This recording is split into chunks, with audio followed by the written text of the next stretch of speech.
Guys, আসসালামু আলাইকুম। দাদা ভাই 5 টাকা আমি খবর বলে দিচ্ছি, একটু খেয়াল করে কথাগুলো শুনেন, ভিডিওটা না টেনে। ঢাকা কমলাপুর স্টেশন থেকে ছেড়ে যাচ্ছে বর্তমানে নীলসাগর এক্সপ্রেস 5 নম্বর প্ল্যাটফর্ম থেকে। দাদা ভাই এটা সৈয়দপুর চিলাহাটি উদ্দেশ্যে 6টা 45 ছেড়ে গিয়েছে। চলে যায় দাদা ভাই রাজশাহী যাবার দুমকিত এক্সপ্রেস 6 নম্বর প্ল্যাটফর্ম থেকে কারেক্ট 6টা বাজে ছেড়ে গিয়েছে। তো ভাইজান পর্যটক ট্রেনখানি কক্সবাজার উদ্দেশ্যে ছেড়ে গিয়েছে আপনার 7 নম্বর প্ল্যাটফর্ম থেকে।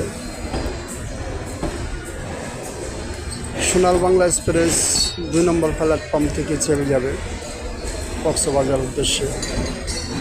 তো ভাইজান সোনার বাংলা ভালো মনে একটা গাড়ি, ডাইরেক্ট গাড়ি, পরে চলে যায় মহানগর প্রভাতী দাদাভাই 4 নম্বর প্ল্যাটফর্মে দেওয়া আছে। তো ভাইজান আপনাদের ভবন সুন্দর হোক, ভালো হোক। আসসালামু আলাইকুম।